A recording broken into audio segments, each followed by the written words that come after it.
የሞሰብ የአንድ ማዕከል አገልግሎት ሲጀመር በጣም ብዙ ሀገሮችን እንደተሞክሮ ለመውሰድ ሞክረን ነበር። አንዱ በጣም የሚያሳዝነው ነገር ኢትዮጵያ በዘመናዊ የመንግስት ግንባታ ታሪክ ውስጥም እጅግ በጣም ቀደምት ናት። ልክ የሰው ልጅ መገኛ ነን ብለን በዓለም አደባባይ እንደምንናገረው ሁሉ በመንግስት አገልግሎትም በመንግስት ስርዓትም የመጀመሪያዋ ቀደምት ሀገር ኢትዮጵያ ናት።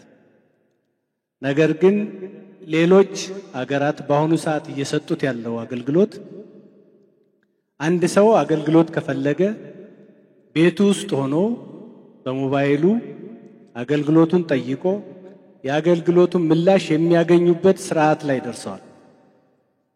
እኛ ግን ገና ለአገልግሎት የማይመች ለስርቆት የሚመች ህዝብ አገልግሎት ለመስጠት ሳይሆን ለማንገላታት የተሰሩ ቢሮዎች ይመስላሉ ቢሮዎቻችን።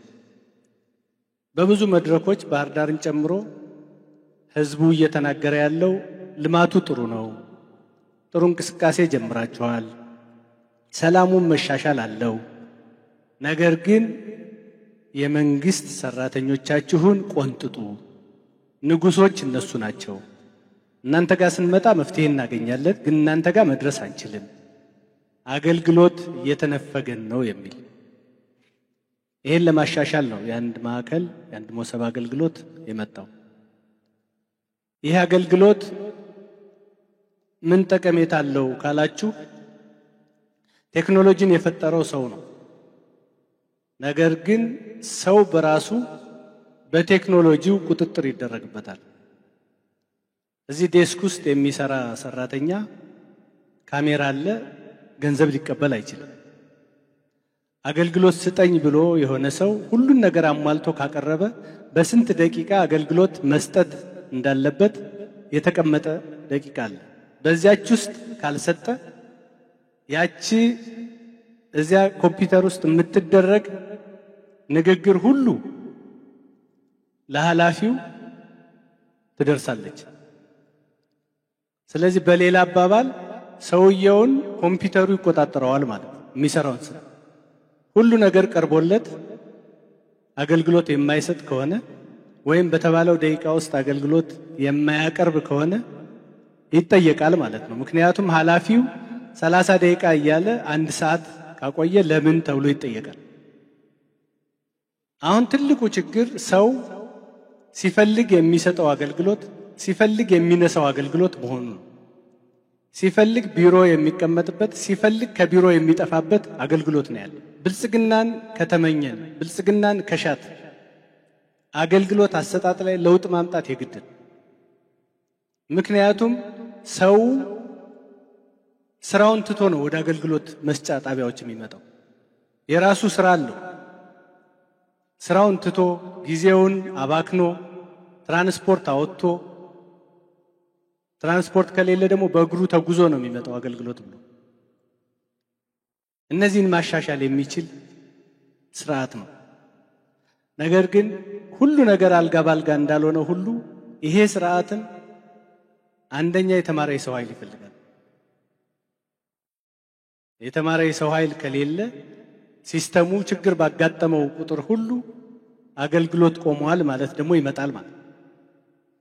ከዚህ በፊት አንዳንድ ተቋማት ላይ የተጀመሩ አገልግሎቶች በተለያየ ምክንያት አገልግሎት ቆመ፣ መብራት ጠፋ፣ ቴሌ እንደዚህ ኔትወርክ እንደዚህ ሆነ የሚሉ በርካታ ምክንያቶች ይሰጣሉ።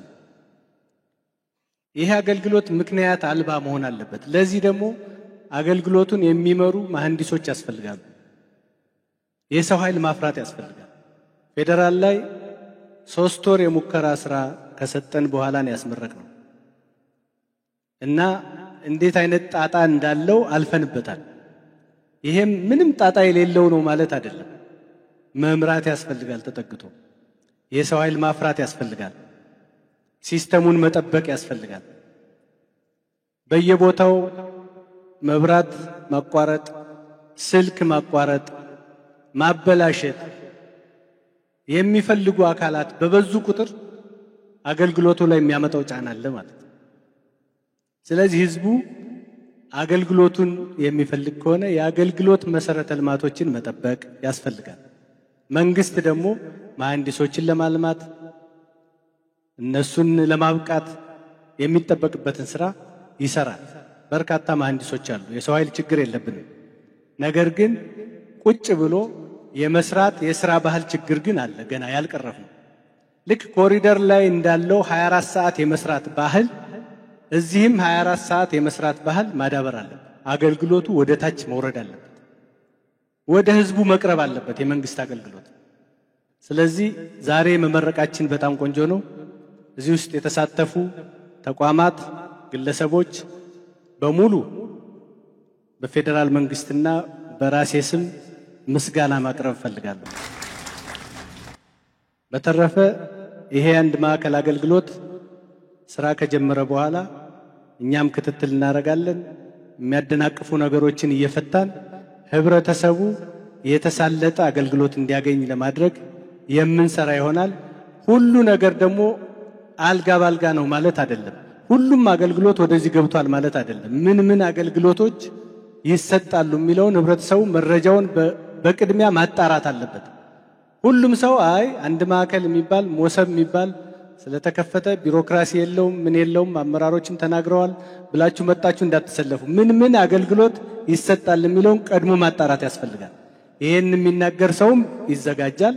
ይሄ ካሟላህ ይሄን አገልግሎት ታገኛለህ የሚል ሰው ስላለ ለተማረ ሰው ደግሞ ኮምፒውተሩ ራሱ ሄዶ ምን አገልግሎት እንደሚያገኝ ኮምፒውተሩን ከፍቶ ከዚያ በኋላ በራሱ መስተናገድ የሚችልበትን ስርዓት እና የትኛው ዴስክ ላይ መሄድ እንዳለበት ያ ስርዓት ያለው ነው።